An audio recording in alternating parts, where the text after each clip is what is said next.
Hare Krishna. I'm first of all offering my dandavat pranams unto the lotus feet of my most beloved Gurudev, Nityalila Pravishta Om Astau Tarasarashi Shrimad Srila Bhaktivedanta Narayan Goswami Maharaj, and the same again millions and millions of times unto the lotus feet of our most beloved Nityalila Pravishta Om Astau Tarasarashi Shrimad Srila Bhaktivedanta Swami Srila Prabhupada, and all our Rupanuga Guru Vargya, and all the Vaishnava and Vaishnavi devotees of the Lord, my dandavat pranams. So today is the fifth day of our parikrama. We've already been to Prabodhananda Saraswati and Kaliyahrida. We went to Madhavana, and yesterday we went to Imlital. So it's the fourth day of our parikrama, but it's the fifth day of Kartik. So today is a long day. Today we're going to Bhatrol, which is about a couple of kilometers south of Vrindavan on the Mathura road. And there we'll stop at Akrura-Ghata, and we'll go to the place of the Yajna-patnis, and we'll see that very beautiful temple there on top of the hill. Previously, we would walk from our temple in Gopinath Bhavan to Akrura-Ghata, and then we would visit the Yajna-patnis, and then we would walk back on an inside dirt road to connect with the parikrama path of Vrindavan, and then we would return back. But now this program today is much longer, so we're going to go to these two places, Akrura-Ghata and the Yajna-patnis, and then we're going across the Jamuna onto the eastern bank, and we're going to Mana-sarovara and Mathavana, Bhadravana and Bhandiravana, and where there is Vamsivat and many pastime places on the other side of the river. So it's a long day today. We're going to go right around. But I'll just speak something about each of the places, and then we can follow the route through. So first of all, we're going to stop at Akrura-Ghata, and we know the pastime that Akrura means cruel. An Akrura means someone who is not cruel. But of course the gopis of Vrindavan called Akrura Krura.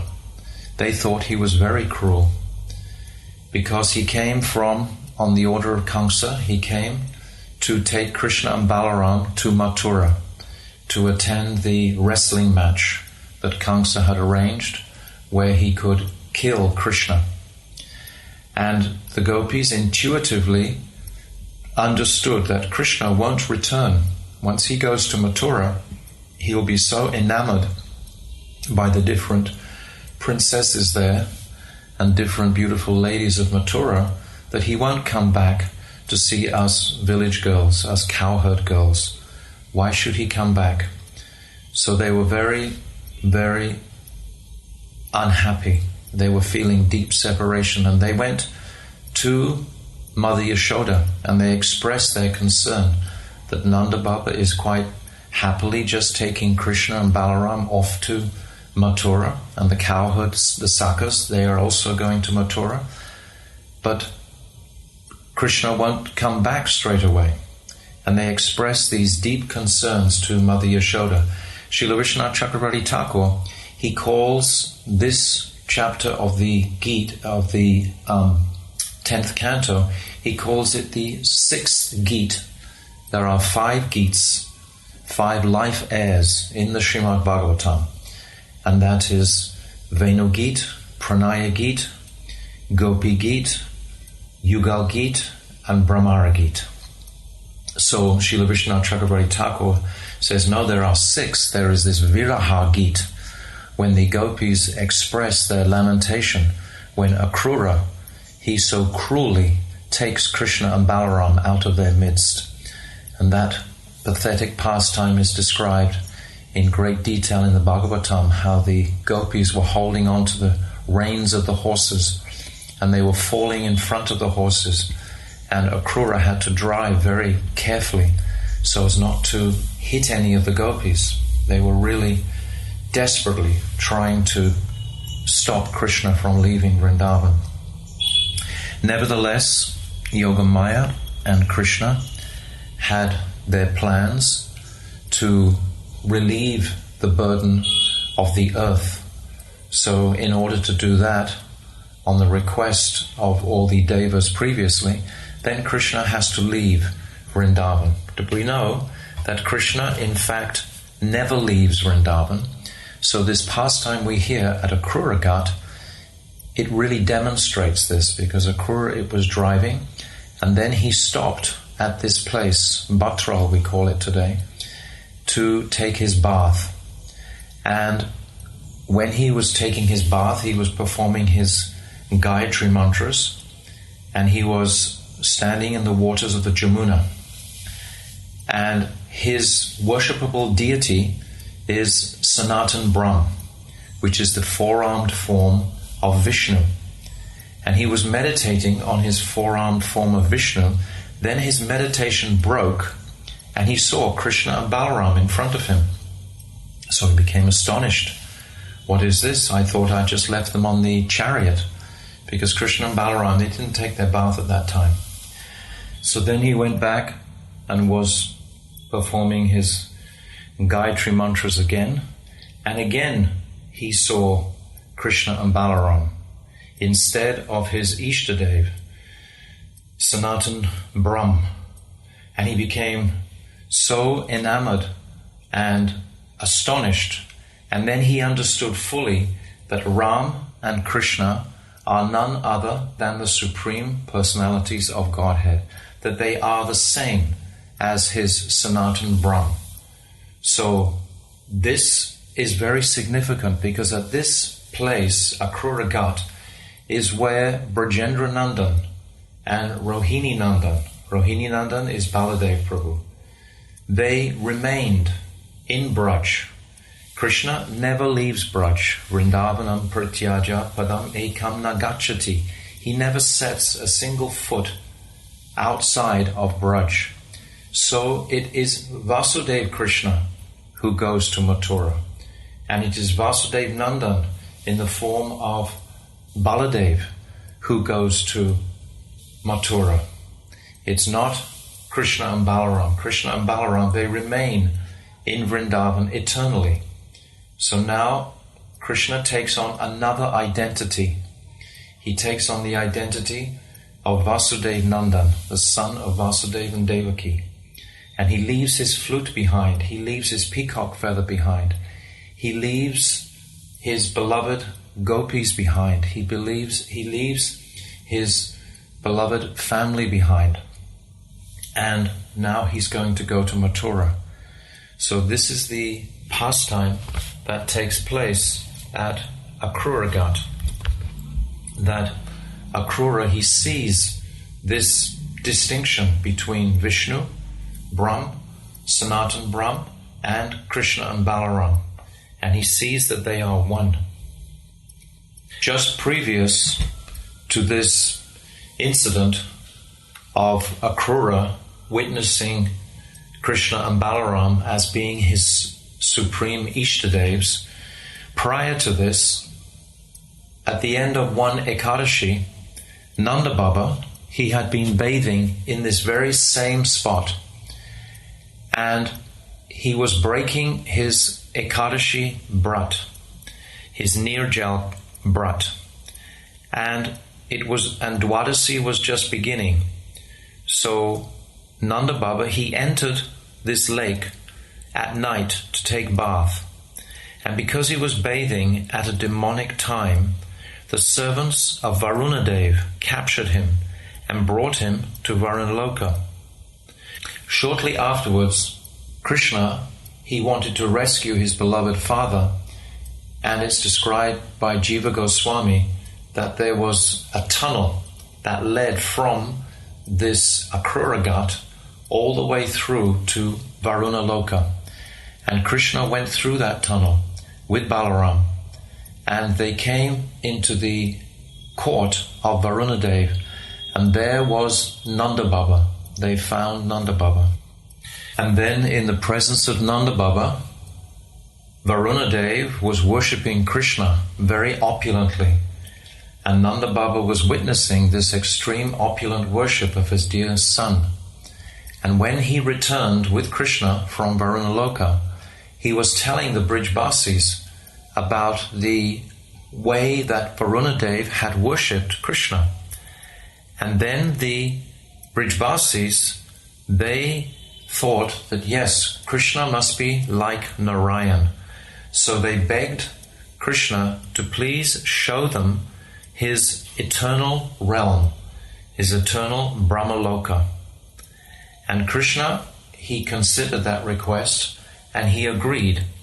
And it's described in the Srimad Bhagavatam in the 10th canto, chapter 28. There's a very beautiful verse that's described in our Parikrama book, and I'll read the translation here. Thus, deeply considering the situation, the all-merciful Bhagavan revealed to the cowherd men his abode, which is beyond material darkness. The cowherd men were brought by Sri Krishna to Brahma Hrida, made to submerge in the water and then lifted up. From the same vantage point that Akrura saw the spiritual world, the cowherd men saw Brahmaloka. So this is described by many of the acharyas, that when the Brijbasis, they saw Krishna in that situation, they didn't feel the same relationship that they normally felt to him in Vrindavan. Because this is a different prakosht, this is a different chamber of the eternal spiritual world, where Krishna has more opulence, more Aishwarya.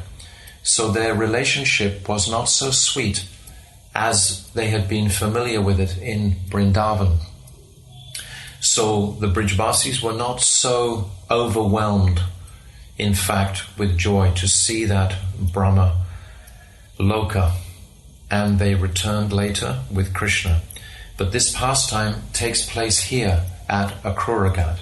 So we have these two beautiful pastimes, one of Akrura leaving, taking Krishna and Balaram to Mathura, where they change identities, and the second one is where Nanda Baba is captured by the servants of Varunadev, and Krishna retrieves him. But when Nanda Baba relates this pastime to the Brijbasis convince Krishna to show them Brahmaloka, which they're not so overwhelmed by. And also at this place of Akrura-Ghata, Chaitanya Mahaprabhu, when he came to Vrindavan through the Jarakanda forest, he would come here every day. He would stay here during the night, and during the day he would go to Imlital to chant and remember his dearmost Brajendra Nandan Krishna, because now Mahaprabhu is in a mood of Sri Radha. Although by him staying in Vrindavan, he began again to be reminded of his identity of Shyam. So he doesn't stay very long in Vrindavan. He just stays for 10, 12 days or so. He visits all the forests, but he doesn't stay for so long. But he sleeps the night at Akrura-Ghata, at this place, Bhatrol, because at that time Vrindavan was just a wild forest, and he would just come each day to Imlital to chant and to remember Radha's pastimes. So these are the pastimes at Akrura-Ghata. So we hear all these very sweet, wonderful pastimes. Akrura-Ghata is a very beautiful place. In the early morning when we arrive there, there's generally a mist, and we see the beautiful lake in front of us, which of course was originally the Jamuna. And then there's a small temple there glorifying these pastimes. So now we're going to go to the Yajna-sthali of the Yajna-patnis, the wives of the Brahmanas. So we come out of Akrura-Ghata and we follow the road around, and we see this beautiful whitish colored temple on top of the hill.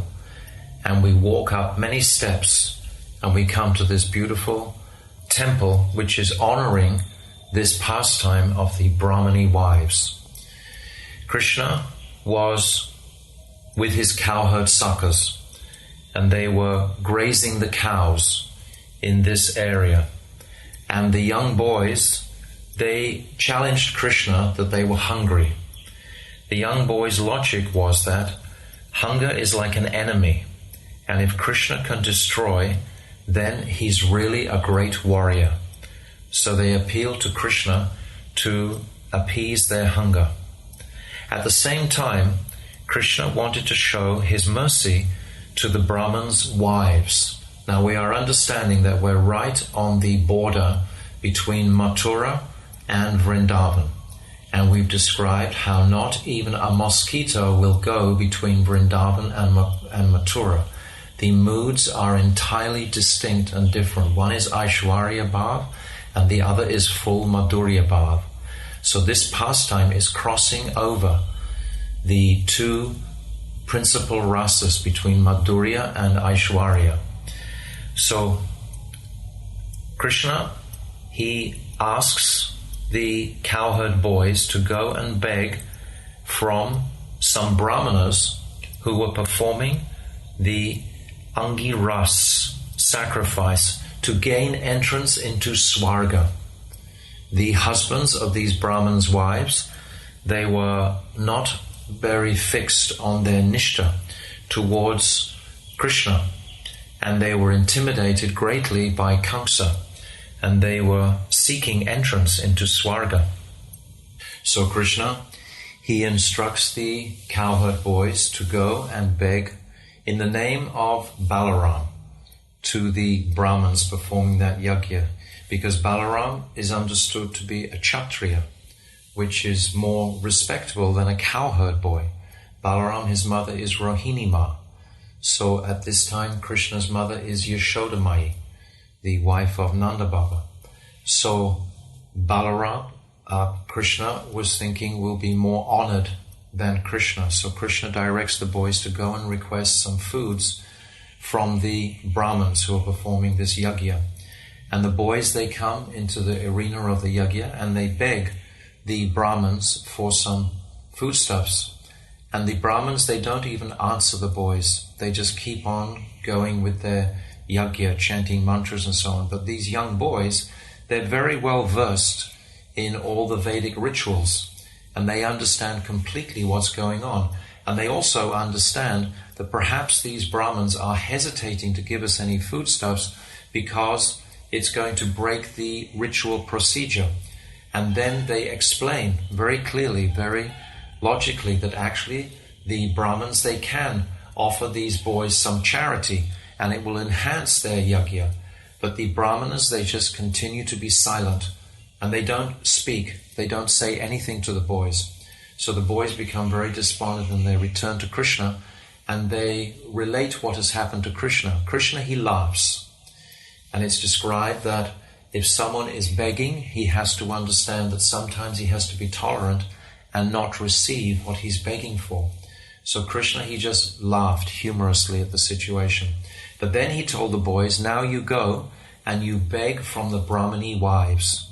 And when you go to them, don't tell them that I'm hungry, otherwise the Brahmani wives will become too disturbed. He knew the wives of the Brahmanas were totally devoted to him. The wives of these Brahmanas, they had heard from the fruit sellers and from the pan sellers about the beautiful features and pastimes of the Supreme Lord, and they had totally given their hearts to Krishna. And they desperately wanted to have his darshan. Somehow or other, they would talk about Krishna regularly, sing about Krishna. But their husbands were they would completely ignore these sorts of topics. So when the young boys, they came to the Brahmani wives, they begged some foodstuffs from them. And the Brahmani wives, when they saw the beautiful cowherd boys, and they heard that Krishna was in the forest and wanting some foodstuffs from them, they fainted in ecstasy, it's described. They just passed out at the anticipation of finally having their desire fulfilled and meeting Krishna directly in person. And the young Brahmin boys were surprised. Why are these ladies, respectable ladies, all just falling down and fainting? And then they quickly revived themselves, the Brahmani wives, and then they set about busying themselves to bring beautiful preparations to Krishna. They had so many pots that they were preparing for the yajna. And they took all these foodstuffs and they began to leave their homes carrying all these foodstuffs.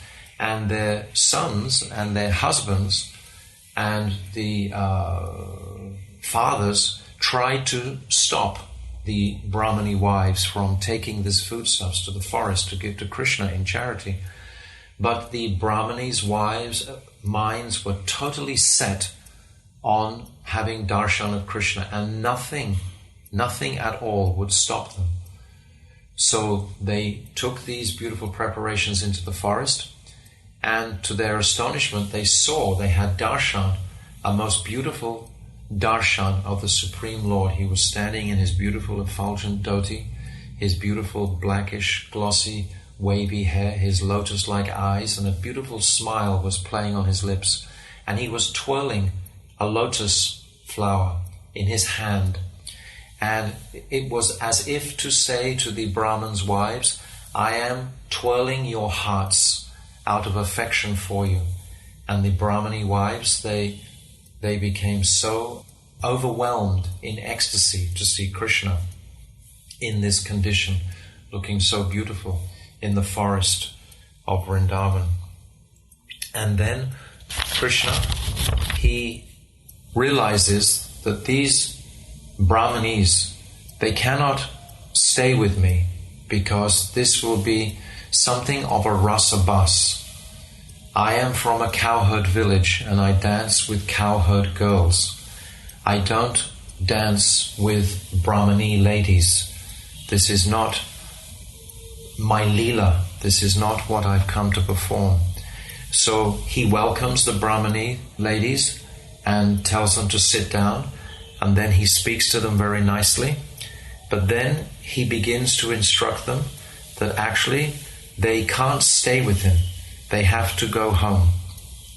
But the Brahmanis, they become very disappointed by hearing Krishna speaking to them like this, and they beg him piteously to allow them to stay. But this is Krishna's Leela Shakti that is making this arrangement, that the Brahmani wives will have to return to their husbands and cannot stay with Krishna. This is very like the situation when the gopis, they came to Krishna in the beautiful Pranaya Geet, answering the flute sound of Krishna. And they came and Krishna sent them home. But the gopis of Vrindavan, they stubbornly refused to go home, and they challenged Krishna and they defeated Krishna in his arguments of the reasons why they should go home. Krishna had given the argument that they should follow the instructions of their gurus, and the gopis were saying, well, you are our guru and you are our Ishtadev, and we are staying here and serving you. And Krishna, he was defeated by the gopis, but he wasn't defeated by the Brahmanis, because they had some Aishwarya flavor was there, because they were staying and living outside of Braj. So there was some Aishwarya flavor there. So Krishna instructed them that they had to go back, but the Brahmanis were piteously beseeching Krishna to please allow them to stay. And the ladies at that time, it's described that they took Krishna's darshan deep into their hearts, and they were drinking the beautiful form of the Lord internally in their hearts. And this was easing their separation that they had felt previously. And it's described that just as sages, they give up the anxiety of false ego by embracing their innermost consciousness. The Brahmani wives, they embraced their innermost consciousness, who was of course Sri Krishna. But eventually the Brahmanes were convinced by Krishna that they had to return. And the Brahmanes were saying, but we cannot return because our husbands, they will totally scold us because we disregarded their orders and instructions to remain in the village and not to come and see you. So when we go back, they're most certainly going to be completely angry and they will beat us. Perhaps they will even kill us. And Krishna, he pacified them. He said, no, when they're performing their yajna, the devas will appear in their yajna and the devas will glorify you. So you will be glorified by the demigods themselves, and this will make your husbands and sons and brothers respect you fully. So somehow the Brahmani ladies, they took themselves away from Krishna and they returned to their village. And at that time the husbands, they did exactly as Krishna had predicted, and they were greatly honored and happy to see their wives, and they honored them very much, and they respected them fully. And then the Brahmanas themselves, they began to condemn themselves. They felt totally wretched that they had missed the opportunity to worship the Supreme Lord, and instead were trying for Swagaloka. But they were still too intimidated by Kamsa to actually go to the forest themselves. Kamsa had many spies around, and they knew that they would be seen and reported to Kamsa, and perhaps they would lose their lives. So the Brahmanas were afraid to go and have darshan of Krishna. So the Brahmanas, they accepted their wives as their gurus now. And the Brahmanes, they became somewhat pacified because they'd had darshan directly of Brajendranandan Sri Krishna, and they contained Krishna within their hearts for the rest of their births.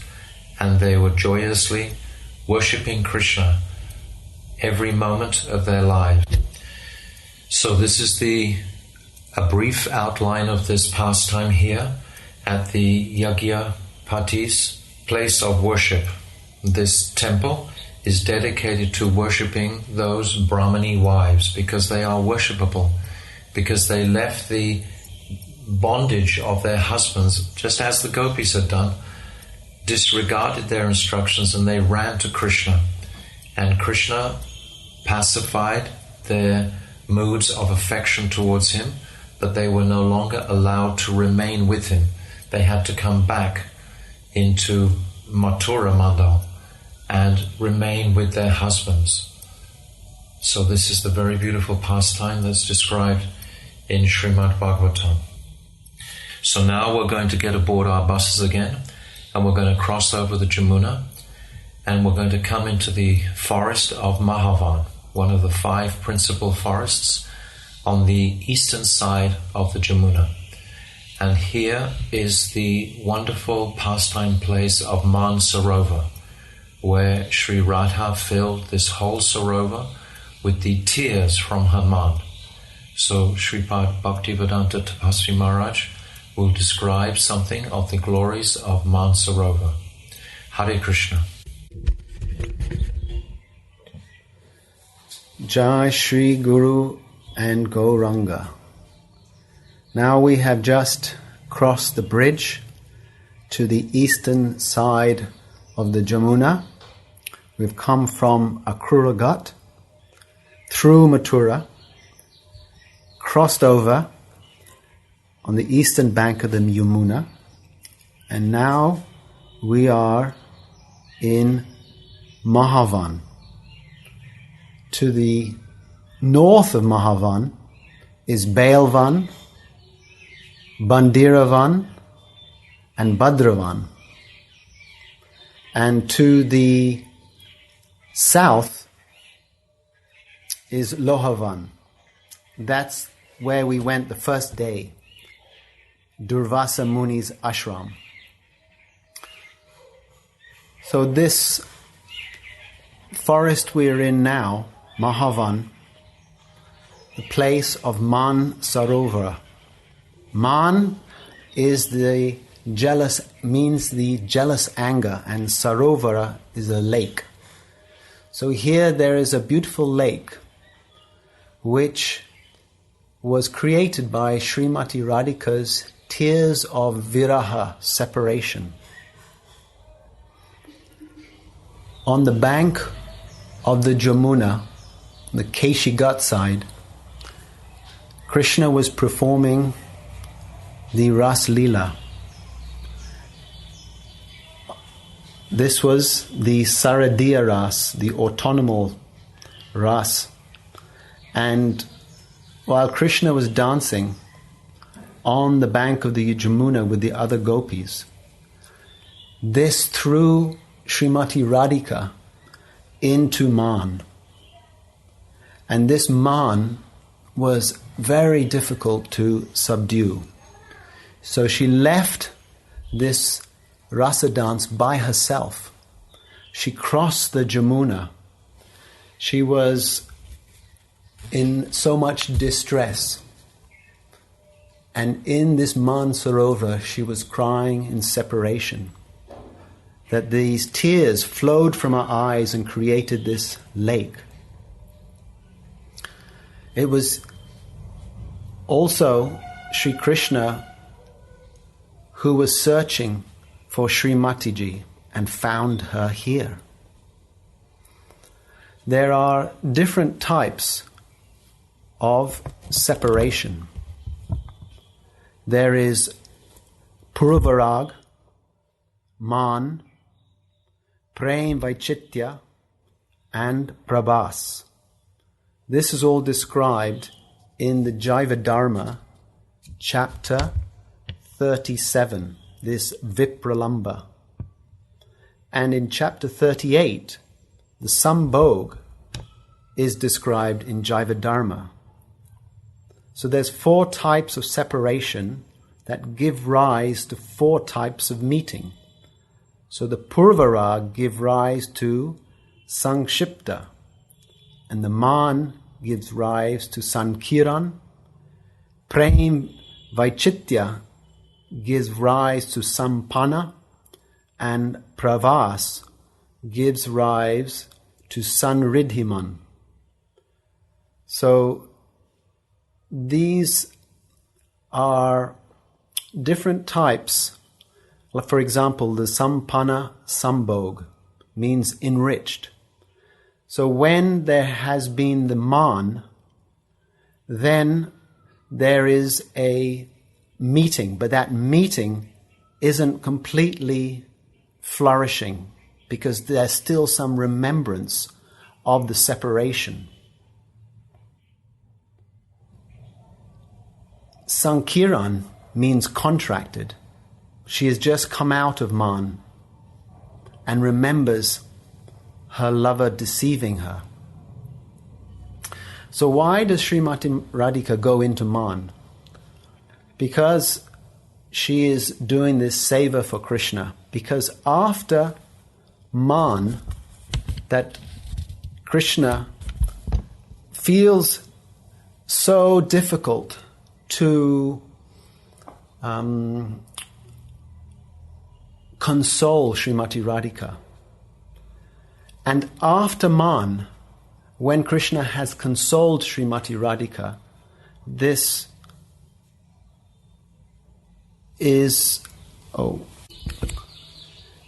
gives rise to pranaya.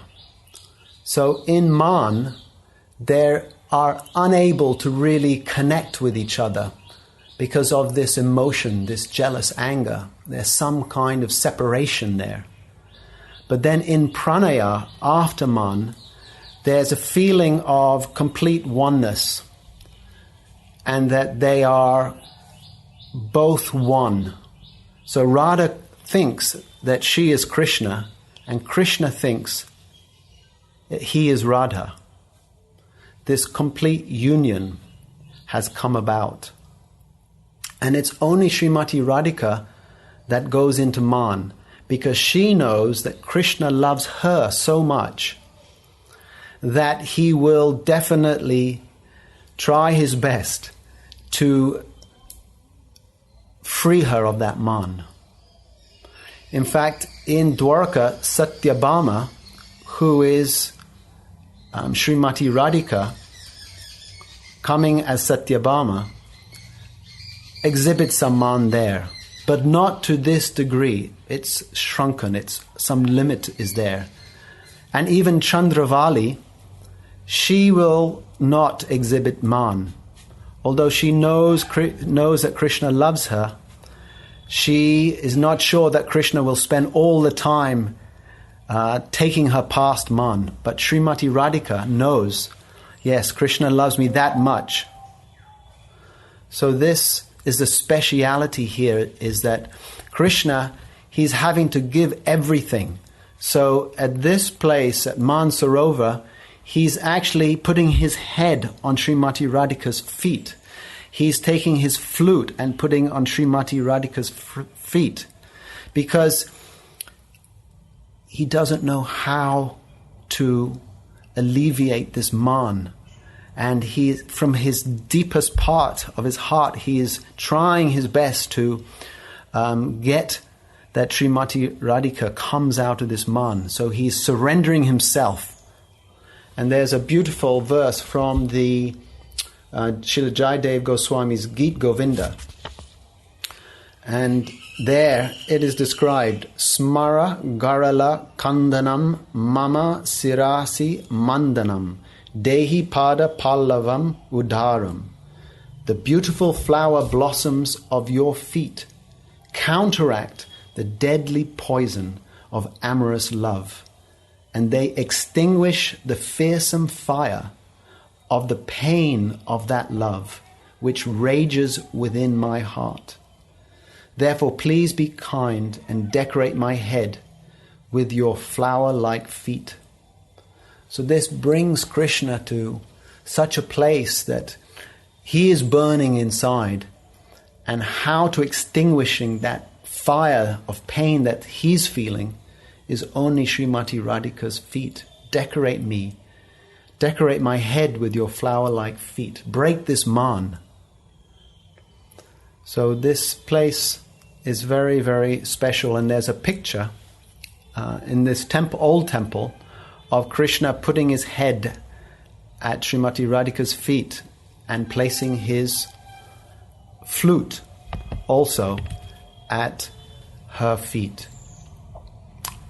One last speciality is that Shivji, he also came here. He wanted to enter into the rasa dance.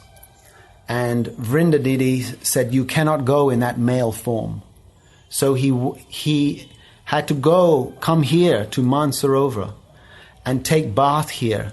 And before he took bath, he was requested by Vrinda Devi to say so many prayers, to meditate on what he wanted, because he had to have this female form and this gopi bhav.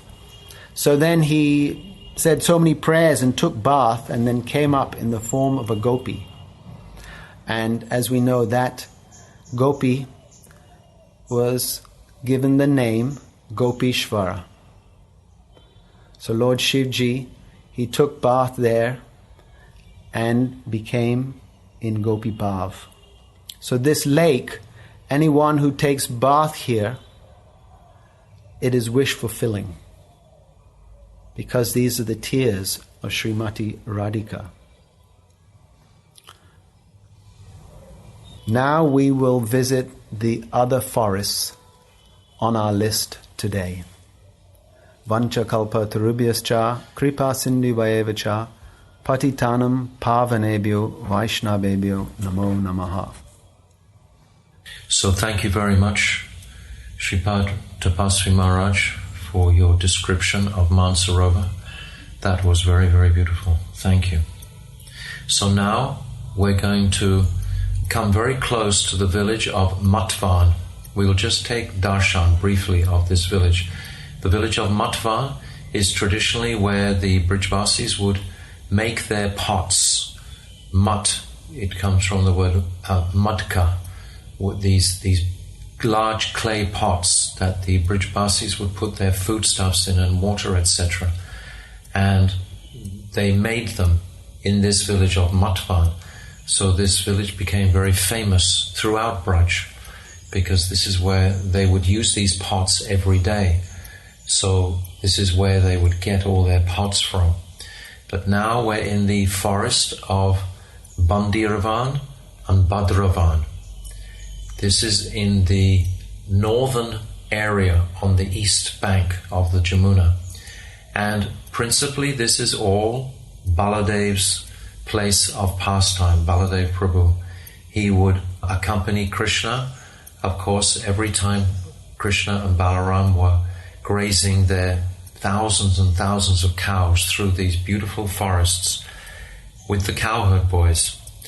And their pastimes are described how the boys would decorate themselves with flowers and new leaves and colored minerals, peacock feathers. They would sing and they would wrestle, and they would enjoy themselves to such a degree where the demigods, they all became astonished when they saw the sweetness of the cowherd boys' pastimes.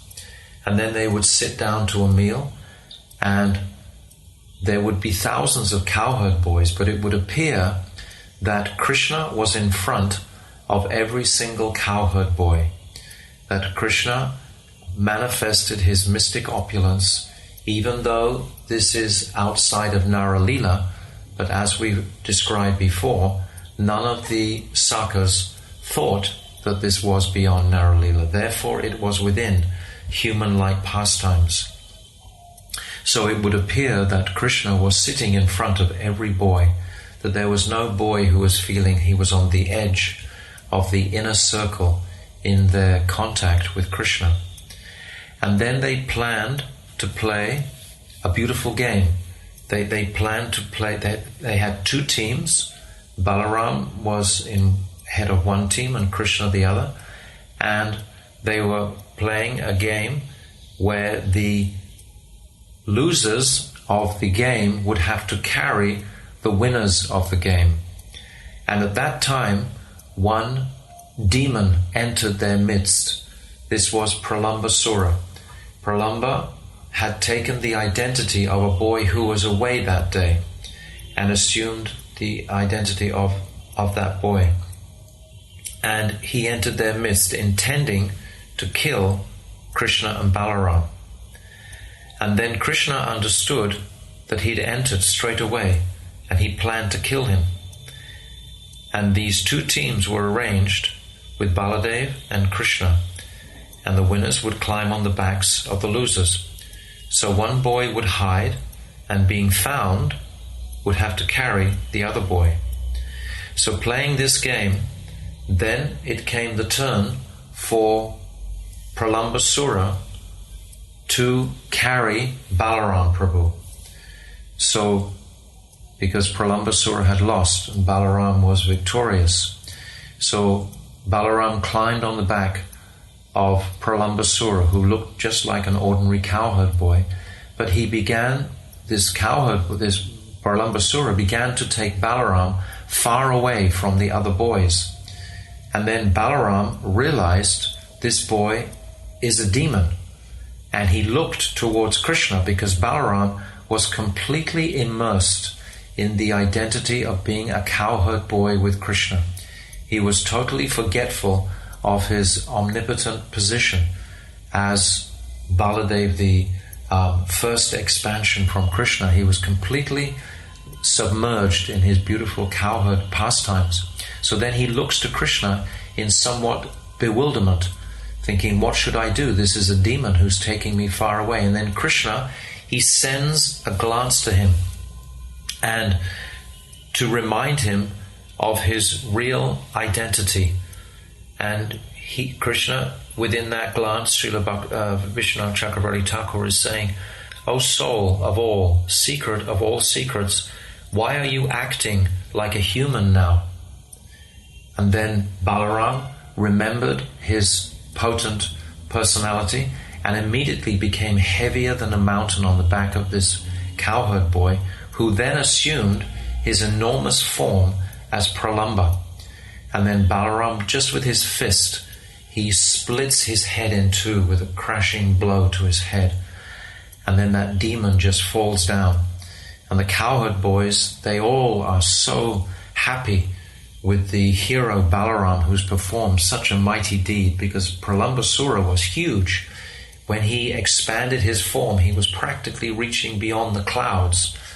So the cowherd boys, they were very impressed by Balaram's feat of killing Pralambasura. Pralambasura himself, he represents lust, direct gross lust.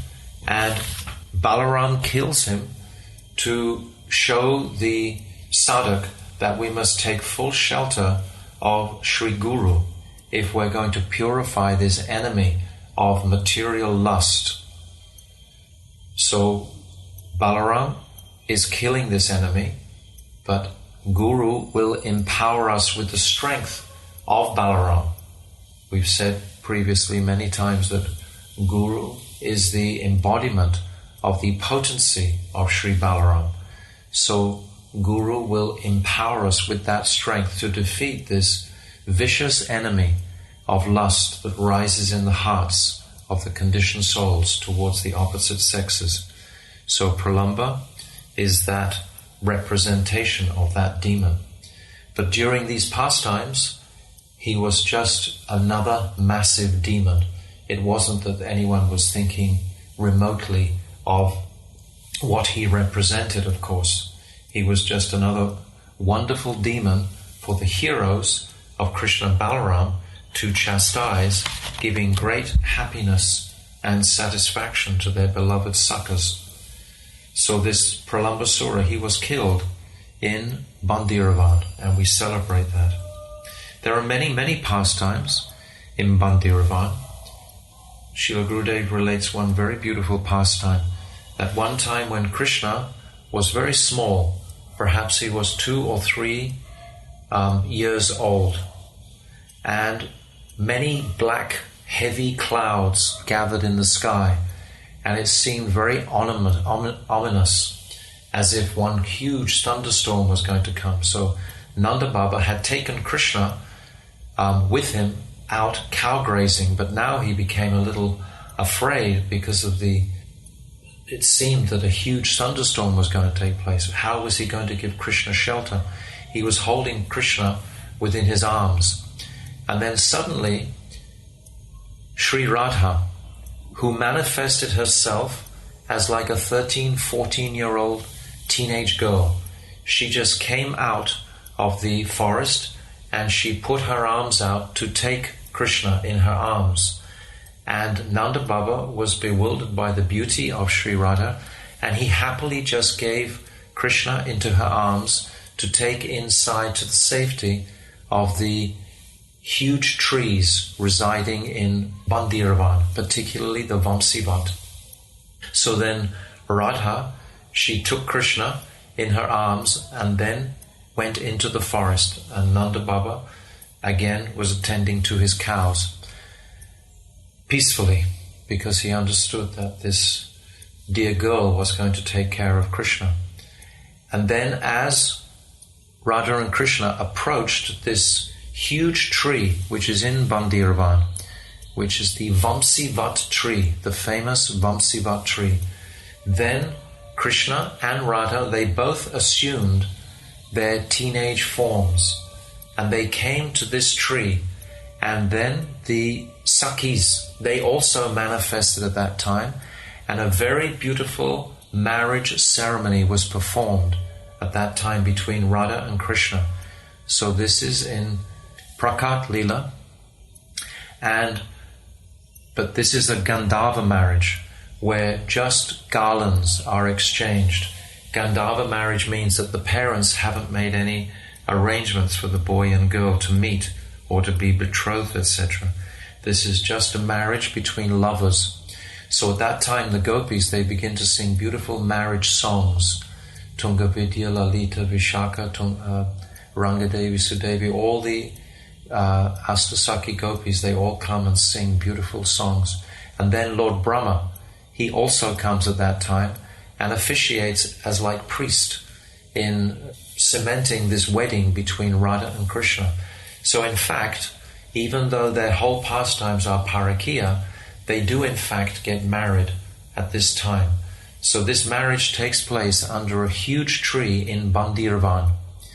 And we go there on Parikrama today, and we'll circumambulate around this huge tree. And at the base of the tree, there's a concrete seat. And on that seat, there's a beautiful plaque which is describing this Gandharva marriage. And our beloved Gurudev, Srila Bhaktivedanta Narayan Goswami Maharaj, he funded the construction of that remembrance plaque in honor of this marriage between Radha and Krishna. So as we circumambulate that beautiful tree today in Bhandiravana, it's an enormous tree. Previously it was described during Krishna's time that its branches would stretch right across the Jamuna. And sometimes the sakas, they would run across the branches rather than swim across the Jamuna with the cows. They would play on this huge tree. So this is one of the principal pastimes around this tree. There are other beautiful pastimes also in this forest of Bhandiravana, where we've come just after Mana-sarovara and Mathavana, and commemorating this tree in particular. One day the sakas, they were all resting after their meal, and to their horror they realized that the cows had strayed, they had wandered off, and they didn't want to disturb Krishna and Balaram to come and look for them, who Krishna and Balaram were resting. So they decided they would just go and look for them themselves. And then the cows, meanwhile, they had wandered through looking for fresh green grass, but then all of a sudden they'd come into this area of very sharp, like cane grass. This is the Mungvana forest, the forest of these sharp grasses. And the scorching summer heat was very intense and making the cows very, very thirsty. And they began to cry piteously. And the cowherd boys who were searching for them, they found them in that condition. But when they found them, they realized that, like the cows, they had got into this position. They realized they didn't quite know the path out. And at that time, the enemies of Kamsa, who had seen and witnessed Balaram's killing of Pralambasura, these spies, they set a fire right around the cows and the cowherd boys in the hot month of May and June. So this fire was threatening to destroy the cows and the cowherd boys, and they all together began to cry piteously. And straight away Krishna heard their cries and ran very quickly to that place with Balaram. And then he told the boys to close their eyes and that he was going to chant a mantra to save their lives. So the cowherd boys, they had absolute faith in Krishna. So they very dutifully all closed their eyes. And then Krishna, he drank that forest fire up in a moment. But Krishna had to ask them to close their eyes because he remembered the last time they had told Mother Yashoda that he was eating dirt, and they thought that they might tell Mother Yashoda that he was eating fire and that she would become very disturbed. So he told them to close their eyes. And then when he told them to open their eyes again, they found miraculously that they had all come back to the Vamsivat tree, this Vamsivat tree, and they were all in the shade, the beautiful cooling shade of the Vamsivat. So they were all very happy and so deeply glorifying Krishna for another heroic act of saving their lives. Also, at this place is the Venu Koop, and this Venu Koop is a well that was dug by Krishna. Krishna killed Vatsasura here, the calf demon. And just like Aristasura in Radhakund, after he had killed that calf demon, Vatsasura, the gopis who were there, they told Krishna not to come near them, that Krishna was contaminated. Krishna couldn't touch them. So Krishna said, well, how can I become purified again? At that time, just like with Aristasura, the gopis told Krishna, you have to purify yourself in all the holy rivers of the world. So Krishna at that time with his flute, he made this deep well and he called all the holy rivers to enter into that well. And then he bathed himself with the water of that well, and then the gopis were very satisfied. And even to this very day, we can go, we see this well, it's just behind Vamsivat. When all the devotees go there, they see the well, and there's always a bucket there, and you can drink this water, or you can take a bath with this water and become completely purified. Taking bath with this water, of course, is the same as taking bath in all the holy rivers of India. So this is a very potent place and a potent well, this Venu Koop. There are also many other pastimes in this beautiful forest of Bhandiravana. One time, Sri Radha and her Sakis, they would often witness the Sakas wrestling amongst themselves. And the Sakis, of course, were very strong also. And the Sakis, they challenged Krishna to wrestle with Sri Radha. And this is a very beautiful pastime. They dressed Sri Radha in like pantaloons and a wrestling attire to wrestle with Krishna. And they had formed a big circle, and Krishna was on one side and Radha was on the other. And Krishna was slapping his arms like wrestlers do. And Radha was also displaying her skills to the happiness of all the gopis. And then they began to wrestle. They came in front of each other in order to wrestle. And with just a single glance from Radha's eyes, Krishna was completely, he lost his equilibrium and he fell on the ground in a faint. Just simply by Radha's glance. As soon as that happened, all the Sakis immediately proclaimed Radha had defeated Krishna in the wrestling match, and she was the winner. And much to the unhappiness of all the Sakas, Krishna, he was defeated by the Sakis. So this beautiful wrestling match takes place in Bhandiravana. And also in Bhandiravana is the place of the Rasa sthali at Vamsivat. There was a beautiful Ras Leela was performed there, where traditionally Krishna would call the cows from this Vamsi tree, this huge Vamsi tree. He would call the cows. But on some evening nights, he would call the gopis for their Ras Leela performance. Krishna performed the Ras Leela for a whole year, the final year of his Vrindavan pastimes. Every single night, Krishna would perform the Ras Leela. And sometimes he would call all the gopis to this place in Bhandiravana by playing his flute, his Vamsi. So this tree is called the Vamsivat.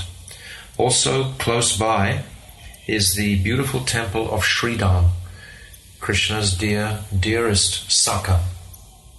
And Sridham, when Krishna went to Mathura with Akrura, Sridham's separation mood was so intense, he came here to live alone, just to live in solitude until Krishna's return.